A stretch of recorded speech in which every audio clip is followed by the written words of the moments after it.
So the RX 500 series is out, and I know many of you have burning questions, so let's go over them. Stay tuned.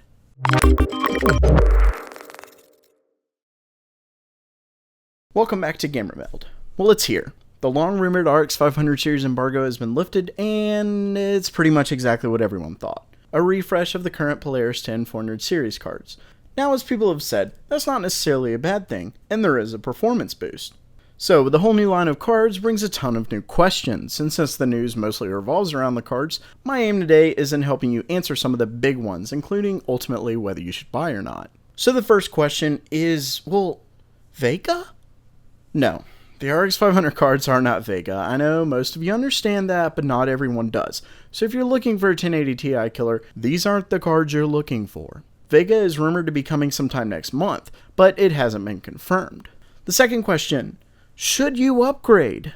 Well, like many questions, that depends on a number of factors. Mostly it depends on what you have and what you hope to get. Let's go over a couple what you have scenarios first. If you've got an RX 400 card and would replace it with the equivalent 500 card, no. There's simply not enough of a difference to justify buying a whole new card. If you have a 1060 and want to get the 580, I wouldn't do that either, and I'll actually get into that in just a second.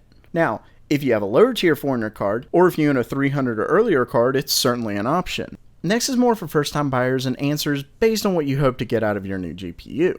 Really, it mostly depends on the games you want to play, but let's assume we're talking more modern AAA titles. If you're looking for 1080p at some great frames at max settings, the 580 is certainly your card. If you want 1440p or more of the high settings mark and around 60 FPS, the 8GB 580 is your card. So how does it compare to the 6GB 1060? Really, they're incredibly close. They trade blows quite a bit, but it does seem when the 580 really shines, it's in DX12 titles. So they do certainly favor the card more than not, though there is an exception or two.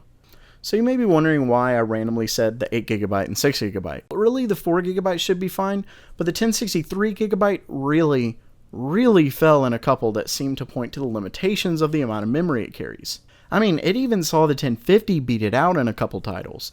It's not enough games to say for sure, but more RAM certainly seems to be where everything's heading.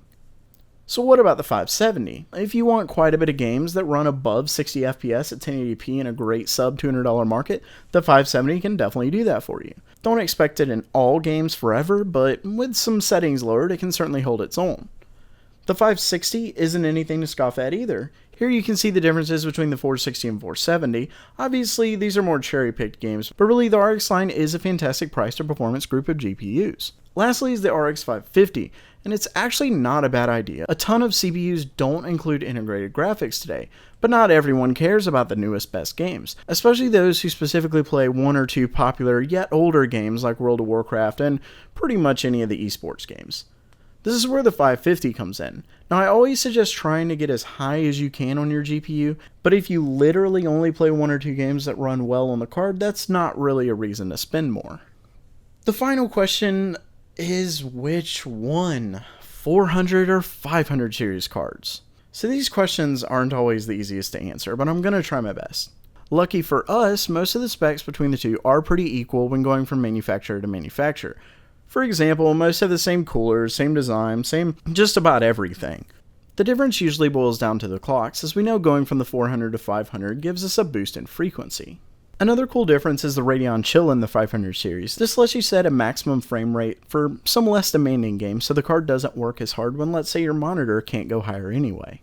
Now, a 10% higher clock speed doesn't always translate into 10% more frames. What I did was go through a good bit of gaming benchmarks that compared the 580 to the 480, and then I took the difference in the clocks and compared it to the difference in frames. What I found was that most games saw between a 5 and 9% increase in frames with an 11.6% increase in clock.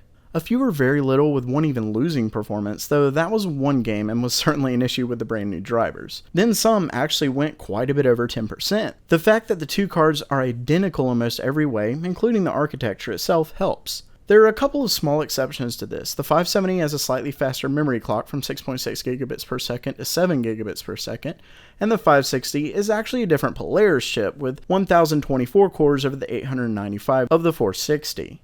So keep those in mind. So what now? Well, I was going to go over all the percentage differences between quite a few models and actually show them here, but I found that the prices are fluctuating really fast right now, which makes sense because when I was doing it, there were some strange stuff. Like I saw the equivalent of the 580 of one brand cheaper than the same brand's 480. When I went back in to go over a few things, I saw it had changed. So if you want a 480 at a great price, you may have to wait until they adjust all the pricing. Though it did still seem the 500 series was a little better of a bargain price to performance. Either way, just take the difference in percentage of the two prices from the same manufacturers that you want to get it from and see if it's lower than the percentage of the clocks. Also keep in mind that it's not an exact percentage boost in FPS from clocks, but you'll have a pretty good idea of which is better price to performance. So yeah, what I'll do is link a few different cards from different manufacturers so you can compare. Just head on down to the description for those links. And they are Newegg affiliate links. It's funny. Just a couple days ago, I mentioned that I hadn't been accepted yet, and that night, after posting the video, I was. So if you follow those links, it won't cost you anymore, but it really helps me out. That does it for now. If you liked the video, don't forget to subscribe by clicking on the round icon in the middle. You can check out the most recent video and suggested video to the left. Thanks so much for coming, and as always, have a great day.